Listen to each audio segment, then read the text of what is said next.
talk, creation spirituality, divine and tragic beauty. Creation spirituality envisions our beautiful blue earth, shown here, created by a divine power. And in short, everything is spiritual.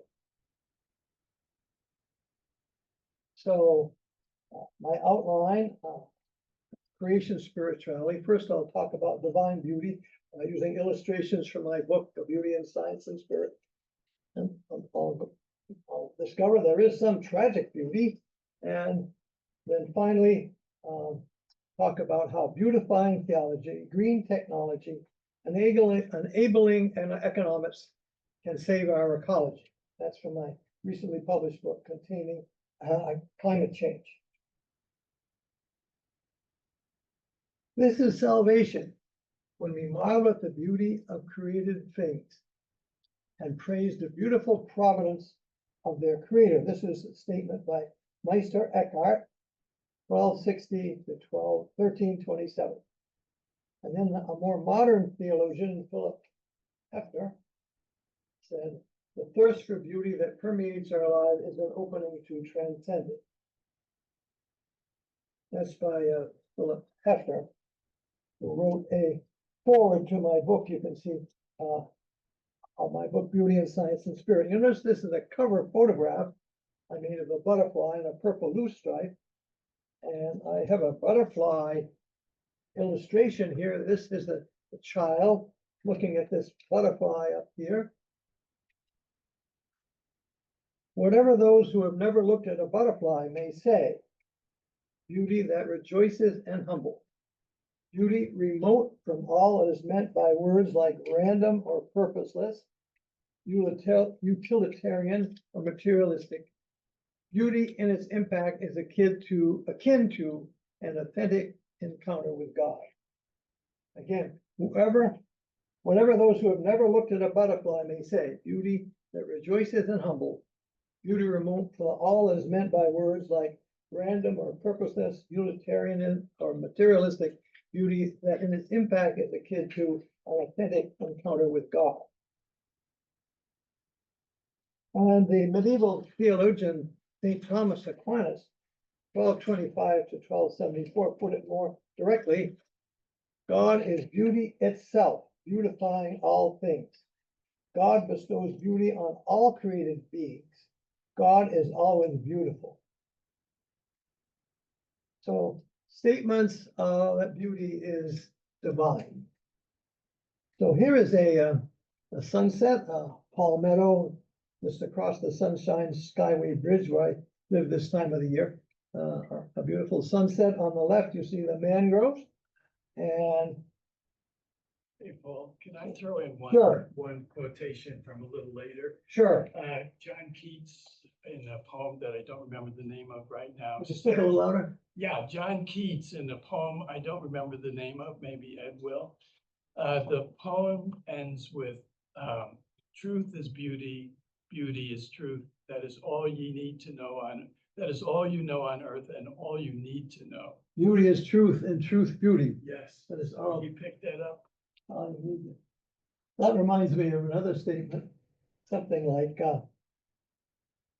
the earth is each bush is a fire with the glory of God. That's maybe referring to Moses seeing God in the burning bush.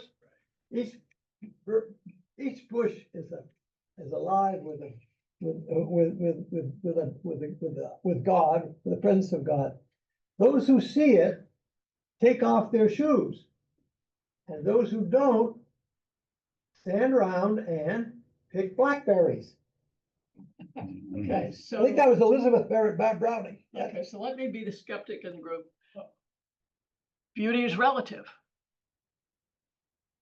I mean, different people think different things are beautiful. Well, that's true. That's true. So this implies there is an absolute beauty that is from God, but that assumes that we all agree on what's beautiful. But what if we don't? Well, well, as a matter of fact, that actually motivated me. Motivated this slide here. For me, this is a beautiful. So I think everyone agrees this is an awesome, beautiful sunset. And so, so this, it brings up the whole issue of revisioning beauty, because many people say, as I think you implied, beauty is in the eye of the beholder. But what do you do if you're not a believer? Go ahead. That's Michael. That was Michael. Coming across the TV behind you. Yes, what, Paul, if you're not a believer, what do you attribute beauty to? Just the way things have worked out. If you don't believe it was created by some separate mind, but just believe in the science of what we see, the chemistry and physics, then, I mean, why is a God necessary to appreciate beauty? Or why is beauty attributed to God? Well, my definition of beauty, if I can find it in my book. If I Got it. Okay, that I understand completely, and I can agree with that. But I see beauty, but I don't feel a need to attribute it to anything other than what it is. So that's just my 2 cents, but I'm That's enjoying your this. concept. Well, this is how I basically I have a section in my book on where I discuss what is beauty, and Darwin said if everyone were cast in the same mold, or if everything were the same, there would be no such thing as beauty. And by the way, he was, as you may know, he was trained to be an Anglican clergyman, and I think he ended up as an agnostic. It's not right. I think most, yeah, I think that's what, anyway, but anyway, in my book, I say, beauty is the harmony of contrast. That's a quote from Whitehead. Beauty resides in the symmetric balance between order and randomness. Complete order can be boring and total randomness unattractive. Beauty walks the razor's edge between monotony on one side and chaos on the other. A musical theme repeated without modest variations can be boring. Extreme variation can be dissonant and chaotic. Beauty is a delicate dance between order and chaos. The novelty of contrast overcomes the monotony of sheer order. So these are more secular descriptions of beauty. And I conclude this by saying, beauty emerges from a delicate dance between mystical, subjective forms and the mathematical, objective functions that maintain the universe and life. So I'm giving a more secular idea of beauty, but I'm arguing here that if beauty is in the eye of the beholder, which is many people say, and or a spiritual experience, and for me, seeing that sunset was a spiritual experience. Without divinely created beauty, nature becomes an object that may be ravaged. For example, the Canadian tar sands can be beautiful in the eyes of their owners because it is a source of black gold. And here's a picture of the Canadian tar sands in their natural state. And this is after the vegetation has been scraped off. And this picture was called Scraping Bottom. And it's an example of economics trumping ecology. So, well, here's another sunset, another Palmetto, Florida sunset. And I'm arguing that we should re-envision beauty. Let us re-envision beauty to transform our relationship with life on Earth. Science is based on respect for nature's laws. Beauty engenders reverence and the consecration of nature. I think maybe I think most people would accept that, the consecration of, but as created, sustained, and redeemed by a divine power. But I'm arguing for that was created by a divine power. So this gets into the issue of tragic beauty. And to me, there's a tragic element. I picked this photograph because blue is my favorite color, and I love this blue river that was just formed on Iceland, which is melting. Can anyone have an idea why I think this might be tragic? Yeah, we're going to drown. Pardon? We're going to drown, especially here at Eckerd. Sorry. Well, I think I explained a little bit more in this picture why I consider this tragic. This is another view of Greenland, melting of Greenland. It may be quite as beautiful blue, but I think it explains my view as why this is tragic, namely reflecting snow. Basically, when sunlight falls on the snow, shines on the snow, it gets reflected back into space. But what happens to the sunlight that falls on the open ocean, or the open water here? Well, you can see the sunlight falling on the open ocean and also on these brown water. What happens to that sunlight? Does it get reflected into space, back into space? No, it's absorbed. No, it gets absorbed, right? And in fact, it increases the warming of the earth. So the more water that gets exposed, the faster the warming. And so it's basically, that's why global warming is increasing, because as the snow melts, more water, the open water absorbs more sunlight, and so the whole process goes fast. So that explains why to me, there's a tragic beauty in that sense. Let me.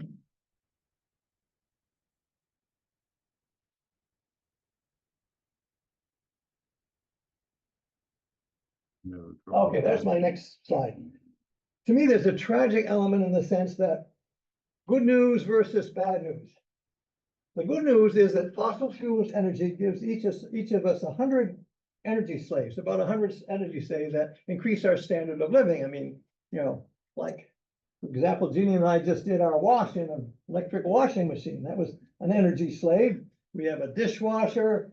Whenever we want light, we switch the light switch. So that's all basically fossil fuel based energy. So we live like ancient kings because of our energy slaves. The bad news is that carbon dioxide emissions from burning fossil fuels are warming our planet via the greenhouse effect. So there's the good news, the bad news, the negative, the tragic element of what is good in one sense is bad in another. In other words, there's another word that say that it's ambiguous. What the goodness of fossil fuel energy is ambiguous in the sense that it's warming our planet with the negative effects that I'll be describing to you. So I talk about these in my recently published book, Containing Climate Change to Save Us. And that's a local photograph. And you can notice this as a local photograph. You notice on the far right there, there's the, see the Sunshine Skyway Bridge? And I took this photograph as Ginny and I were leaving a session like this, Religions and Faith, in the afternoon. And we were about to cross the Sunshine Skyway with to get over to Palmetto. And we saw this plume of smoke and we were wondering what's going on here. And I took this picture. And later found out that from the newspaper that it was from a burning tire dump. And this cloud does illustrate the negative impacts of fossil fuel burning, but basically the byproducts of combustion are water and carbon dioxide, which we don't see. But as we know, at higher altitudes, it gets colder. So as the water vapor rises, it condenses on the carbon particles, and that's what makes this black cloud. And the direction of the cloud was determined by, what do you think? The wind. Yeah, we knew that the wind was blowing in that direction, so it all made sense. But it took us a while to figure where did that black cloud come from. It was from burning carbon. But it's an example of cloud formation and also the combustion, fossil fuel combustion that's warming our planet. So here's a slide from a talk that I gave back in 2010, Sustainable Energy for Our Grandchildren. On the left here, you have my granddaughter, Karen Ann, who is an infant, and the three older are my older grandchildren, my Sullivan grandchildren who live in Atlanta. And so this talk is about, any climate change talk is more about the next generation than it is about us, because they're gonna it's been a big advantage for us. We've had 100 energy saves, but the negative effects of global warming that I'll describe to you are going to be felt more by the next generation than by us. So here's, whoops.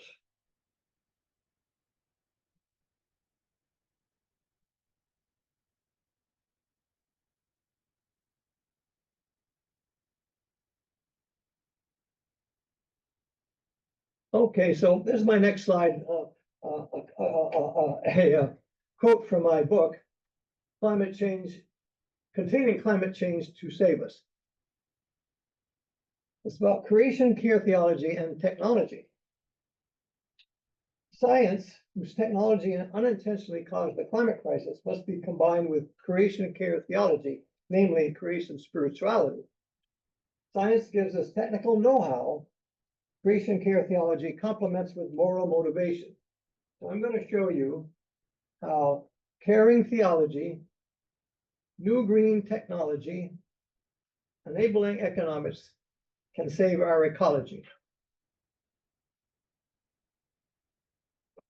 So care for God's creation, namely creation spiritual, is a soft spiritual power compared to a hard power. Reverend Dr. Martin Luther King's demonstrations were dominant passive in the contrast to dominant aggressive force of the police force in his case. As Dr. King said, we will match your capacity to inflict suffering by our capacity to endure suffering. We will meet your physical force with soul force. Hate cannot drive out hate, only love can do that. Dr. King's dominant passive activism led to President Lyndon Johnson signing the Voting Rights Acts of 1995, was also his famous I Have a Dream speech. King also said, we must learn to live together as brothers or perish together as fools. And of course, it's all one earth. We're all in the same boat together on this. And his support for racial equality also applies to the climate change challenge.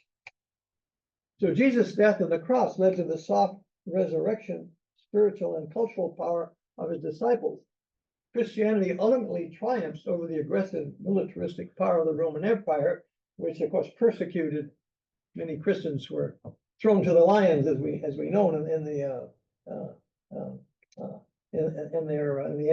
arenas, in their various arenas. But about 300 years later, and 312 later in our common era, Emperor Constantine converted to Christianity when the empire was falling apart. Roman Empire. Does everyone know? People know that story? Yeah, you have a comment. So, Paul, Louder. I hesitate to say this, but when we have 2,000 years of Christianity and we have the hydrogen bomb, what has Christianity, I really want Christianity to be what it started out to be, but it hasn't. It's turned into at least as bad as the Roman Empire with more capability to destroy. So, be careful what you say in front of me. Well, Constantine did turn to Christianity when the empire was falling apart, and you remember the story of his conversion. You remember the story of his conversion. There was a civil war, and he was marching into battle against his opponent, who was competing to be the next emperor. Most of his soldiers were Christian, I understand. And as he was marching into battle, he had a vision, and it was a vision of a cross, and it was words that said, which we would interpret as, in this sign conquer. And he took an oath. He says, if I win this battle, I will become a Christian. I will open my empire to Christianity. Before it was, as you know, it was persecuted. So that was his conversion experience. Okay, Paul, actually, one of our former rabbis did quite a bit of research on this subject. That, by the way, is a total myth that he made up. Constantine was trying to decide whether to bring Romans into the modern era through either Judaism or Christianity. He chose Christianity so they didn't have to get circumcised. That's the truth. Well, okay, that's another interpretation of the conversion. But in any case, he did legalize Christianity, and he sent his mother. When I was in Palestine and looking at the sacred sites, I was told that Constantine's mother was sent to find the sacred sites, and that's where the Romans started to build temples. In some cases, they converted pagan temples to Christianity. But I think this is an example. The fact that his mother was a Christian is an example of the hand that rocks the cradle rules the world. And I have the feeling that the fact that his mother was Christian might have had something to do with his acceptance of Christianity.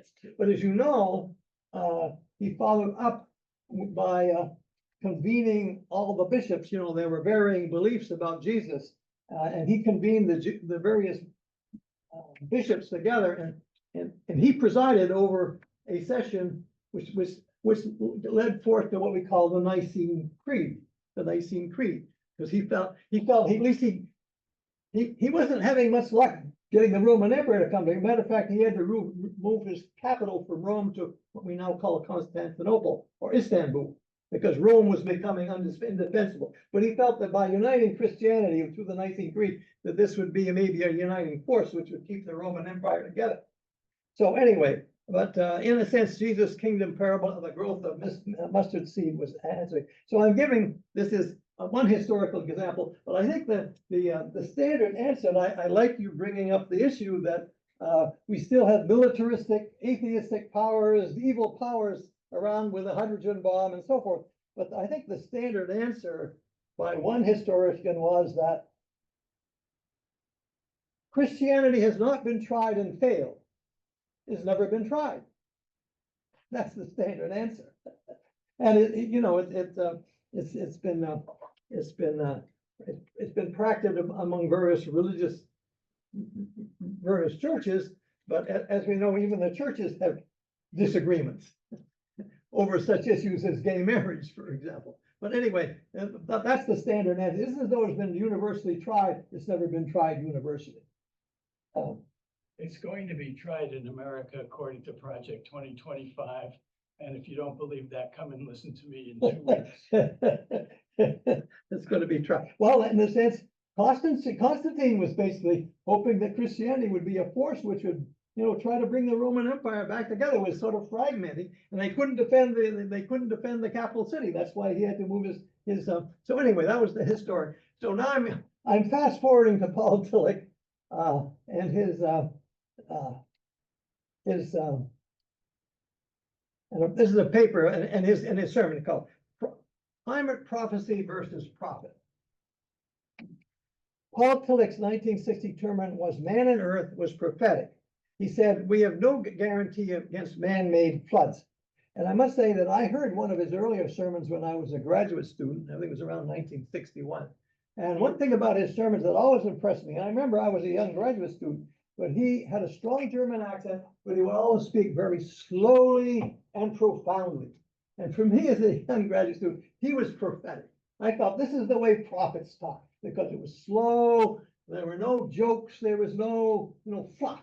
It was all very profound, and I'm going to give you some of his arguments. That's when he said, and by the way, of course, as we all know, in '62, climate, we didn't know about melting ice of Greenland and all that sort of thing. No one was aware of that. But it turned out that, and I don't know if he knew this or not, but it turns out historically, it was Arrhenius, the Swedish physicist Arrhenius, said in the late 1800s that carbon dioxide, actually Fourier, the Fourier transform, people know Fourier transform, but the French was calculating, the heat balance of, he was understanding, people were starting to understand thermodynamics, and they were just saying, according to some calculations, the Earth should be a lot colder than it is. And they tried to, how come the Earth is as warm as it is? And Arrhenius, using some carbon dioxide absorption data from, I think it was from Tyndall, calculated that the Earth is warmer than would be expected because of the carbon dioxide layer. This is back in the 1800s, and he calculated without modern computers that if the carbon dioxide concentrations doubled, that our average temperature would increase by 2 to 5 degrees centigrade. And he thought that was a good thing, by the way, because Sweden is a cold country, and the Nordic people like to go down to Italy during just like we Northerners like to come to Florida in the summer. Well, the Northerners like to come back, go down to Italy, and so he thought, well, my country will be warmer. So he thought that was a good thing at the time. But maybe Tillich might have known that. I really don't know. But he basically said we have no guarantee against man-made floods, and we know now that floods are now increasing. Global ice is melting. I showed you Greenland. Due to global warming, sea levels are rising 4 times faster than in 1900, about the time of Arrhenius. What are the preliminary and ultimate concern of those who deny what 97% of climate scientists have concluded? Could climate change denial be what Tillich described as sin? And his understanding of sin is much more sophisticated, being the devil versus the angels. It was, for him, sin represented a sense of separation and estrangement, inherited in our finitude and our limited perspective, our limited grasp of complex, ambiguous issues like global warming. And I just showed you, one of his favorite concept was the idea of ambiguity, and I showed the ambiguity of using fossil fuels. It's good that it gives us 100 climate slaves, but it's bad because it's warming our climate and causing a lot of negative effects that I'll describe in more detail in a moment. But Tillich regarded profit-driven capitalism, materialism, as a quasi-religious idolatry, where a preliminary finite concern is elevated to uttermost importance. I mean, we all need material things. We need a roof over our head. We need food. We need clothing. But is that our ultimate concern? And Jesus said, don't worry about, what you're going to wear, what you're going to eat. Consider the lilies of the field. They toil not, neither do they spin. But even Solomon in all his glory was not arrayed like one of these men. He says, seek first the kingdom of heaven, and all these things will be added unto you. So for Jesus, seeking the kingdom of heaven was the ultimate concern. That's what it was for Tillich. He called it ultimate concern. Okay, So, Paul? yeah. I think you're setting up a straw man by talking only about climate change denial. Because I think a lot of the people opposed to what I would call the ultimate green issues are people who recognize there is climate change, but who believe, based on the experience with things like, we're going to have all these billions of people and we won't be able to feed them, but in fact, we have been able to feed them. And so there is a group who feel that, yes, there's climate change, but let's look to human ingenuity to figure out ways to deal with climate change rather than to totally change the way we live, because by totally changing the way we live, we're assuming we're not going to be able to adapt. So there is, I would say, a rational position opposed to things like, eliminating fossil fuels. I'm not saying I agree with it, but I think it's rational. Yeah, well, let's discuss that a little later. That's a good topic for discussion. Let me sort of get through my talk and well, they say his position was that capitalism, and by the way, another idolatry for him was communism. And I remember reading when I was a student at MIT, we read Darkness at Noon. Remember that? Darkness at Noon, about the communists. This was his ultimate concern. And he was willing, as I recall, he was willing to die for it. So that was his ultimate concern. And he would say that Hitler fascism, again, was an ultimate concern of the Nazis.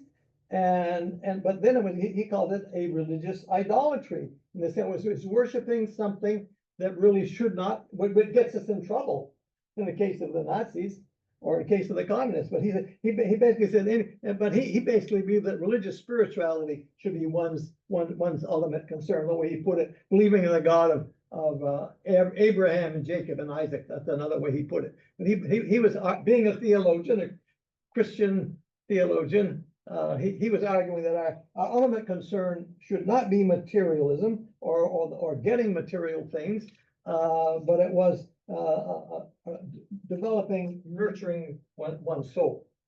So anyway, a conclusion, Tillich's idea of climate prophecy versus prophet. In Tillich's view on global warming, his paramount ultimate concern was for the well-being of God's creation, overshadowed by overshadowing the prophet motive. So that's my little piece on Tillich and climate. Now here we have we're fast forwarding to St. Francis Laudato Si, published in 2015 on Care for Our Common Home.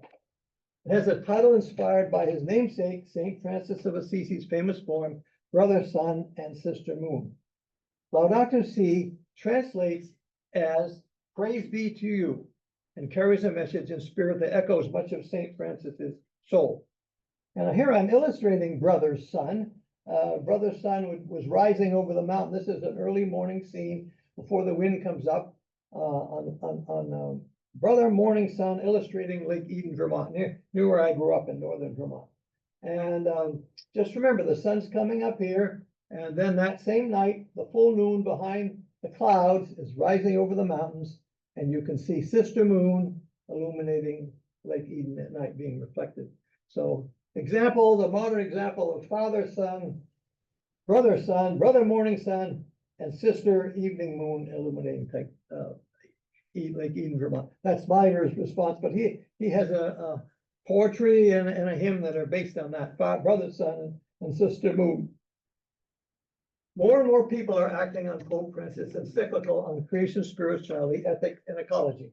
He addressed it to Christians or not, and believers or not. He argues all to stop pillaging our planet for profit, the poor suffering the most. Creation spirituality includes social and environmental justice.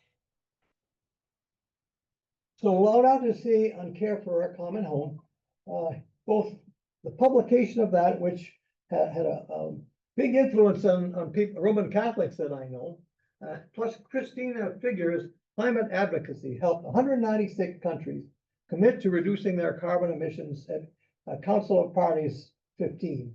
That's the UN Council of Parties in Paris in France in 2015, which every country, 190, made a commitment as to how much they were going to reduce their carbon dioxide emissions. This also, I think, helped Roman Catholic President Joe Biden pass the multi-billion-dollar 2022 Inflation Reduction and Climate Act, the most significant climate change legislation in the US government. The act included economic incentives for more green technology. So I've been emphasizing beautifying theology, and I'm going to talk about this Inflation Reduction Act was an example of economic incentives for green energy. There were government rebates and so forth, and incentives for developing green technology in this act to save our ecology. And so, to me, is an example of beautifying theology and enabling economics acting together to develop green technology, which I'll show you right here.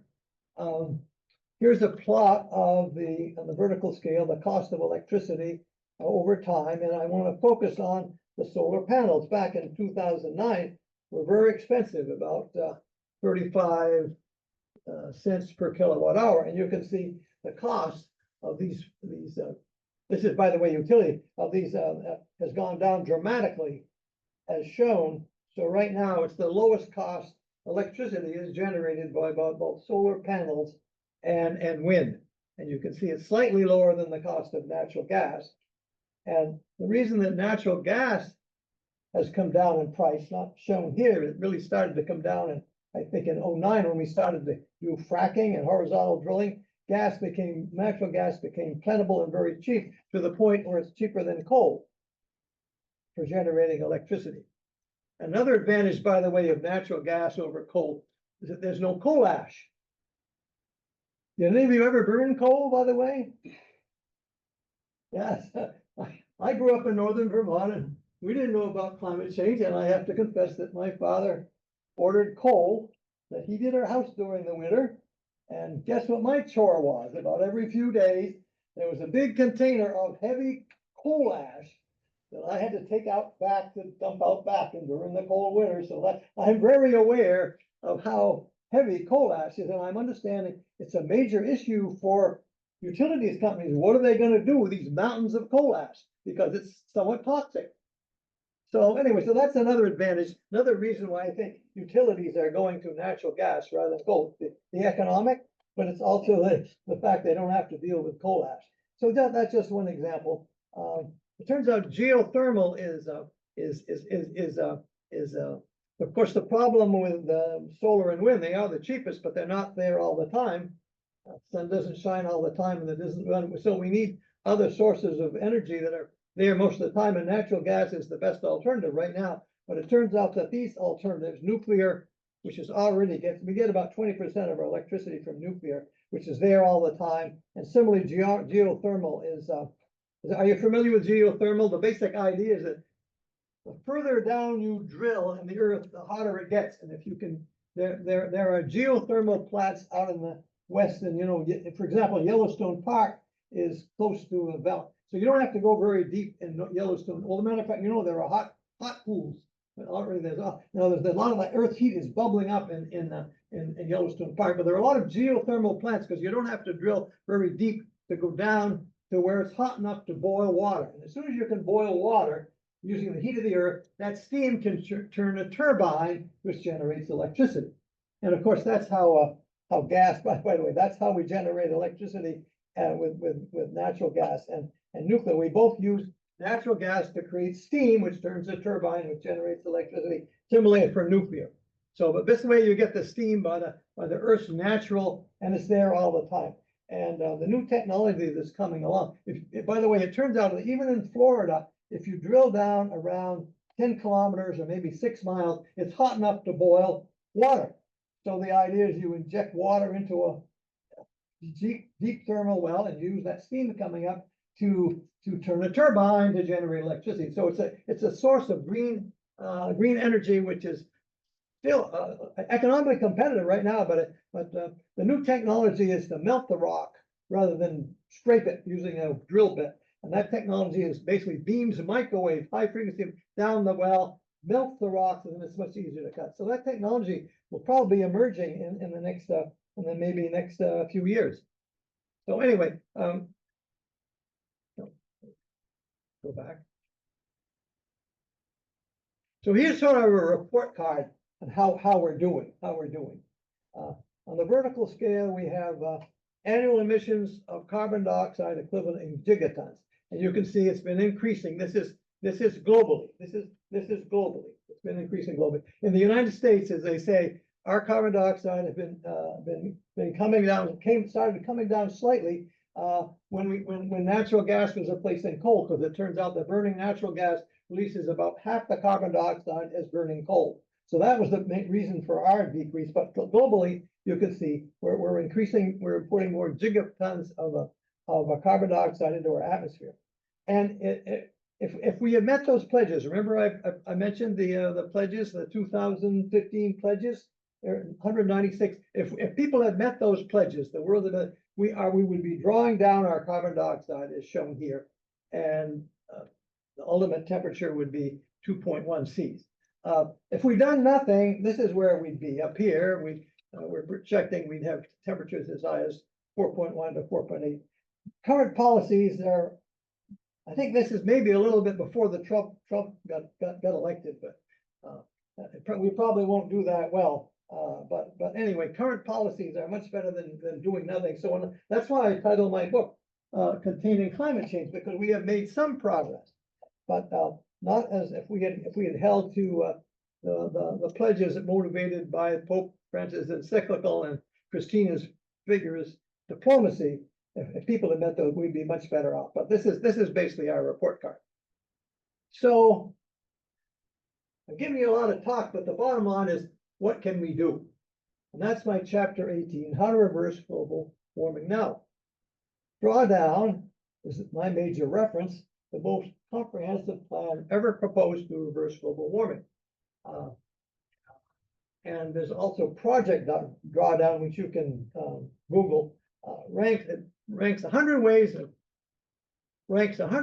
of reducing global warming.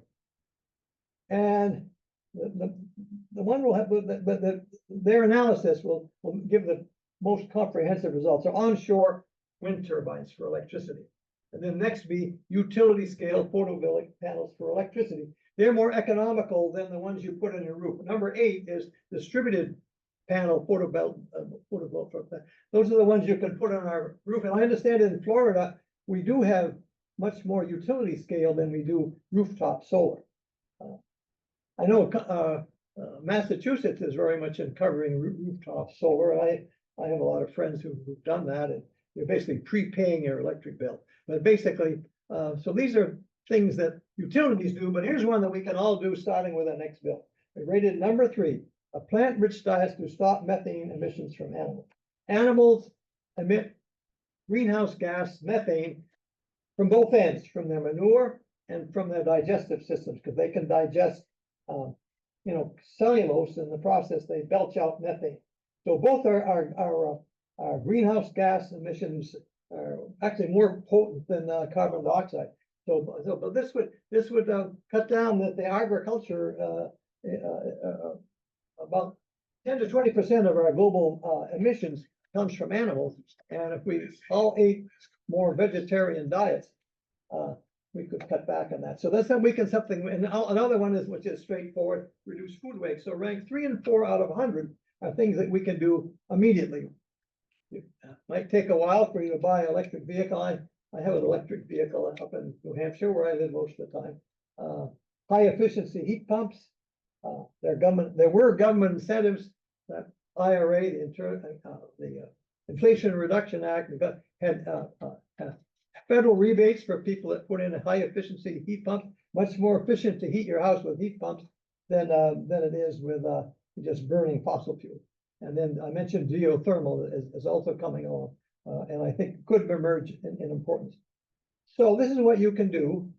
And here's a recent book by Catherine Hayhoe, Saving Us, Climate Science Case for Hope and Healing in a Divided World. Climate science, Catherine Hayhoe is an evangelical Christian. The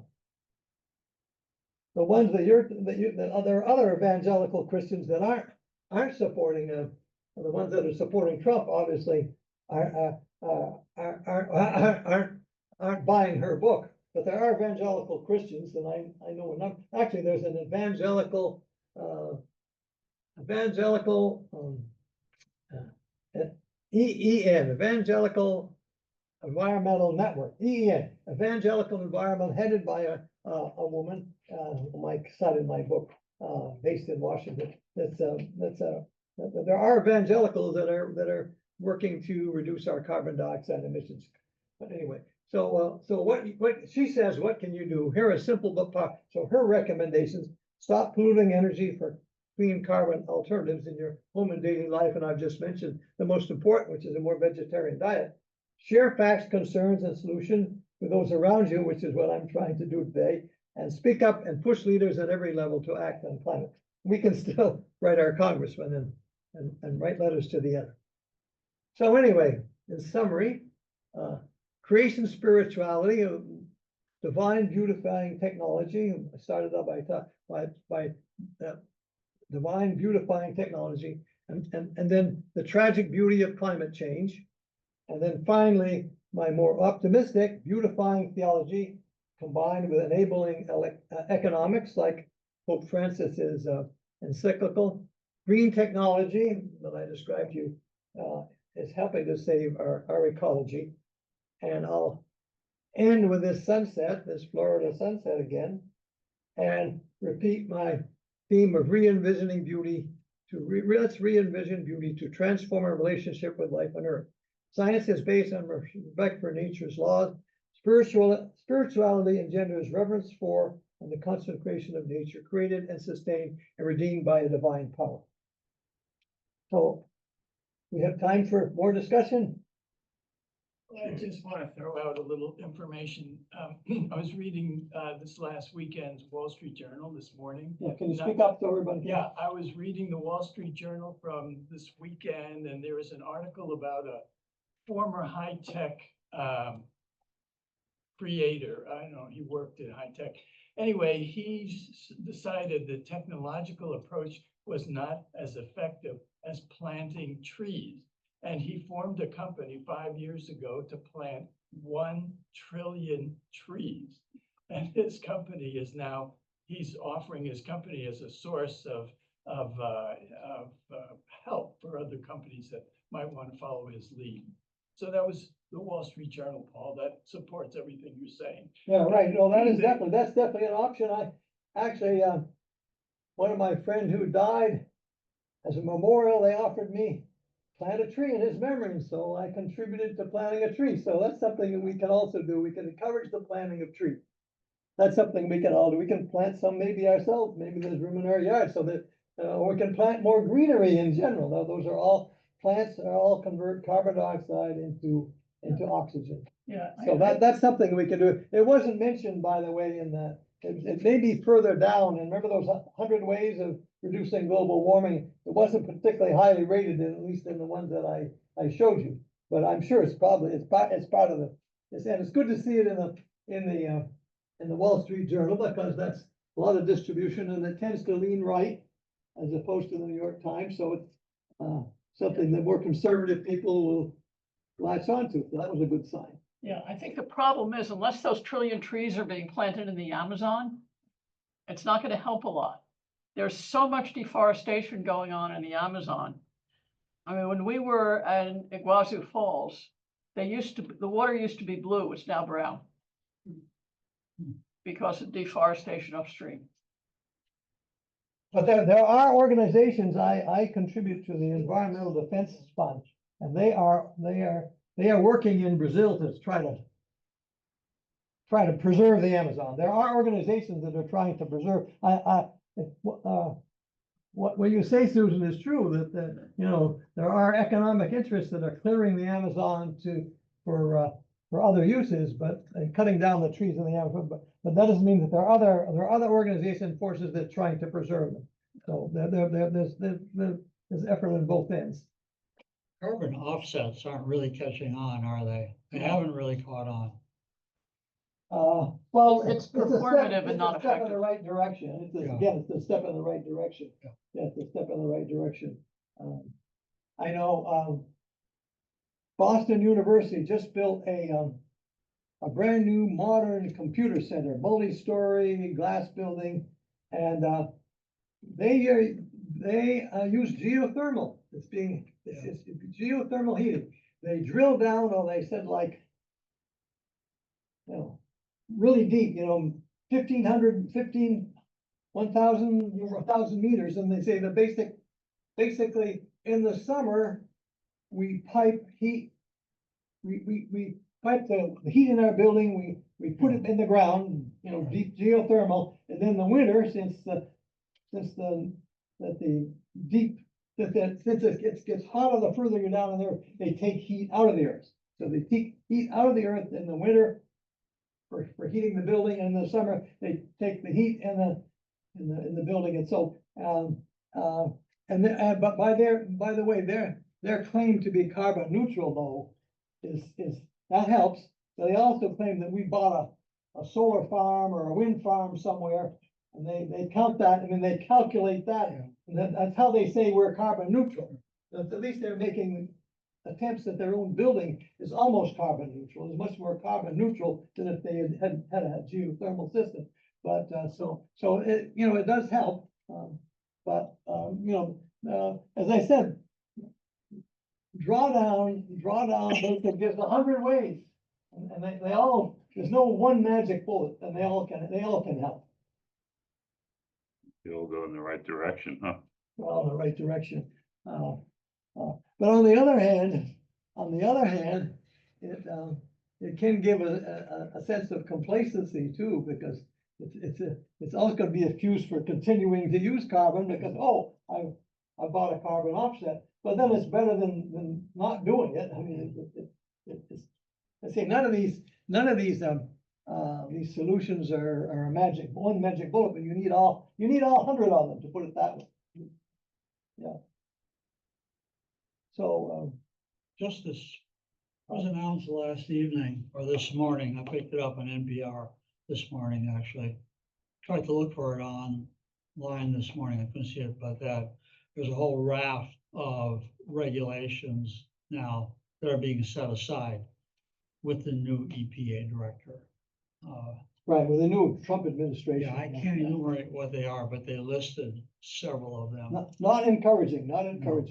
But the rest of the world, by the way, it's sort of ironic. As soon as Trump came into office, he removed there was a rebate, like a $8,000 rebate if you bought an electric car.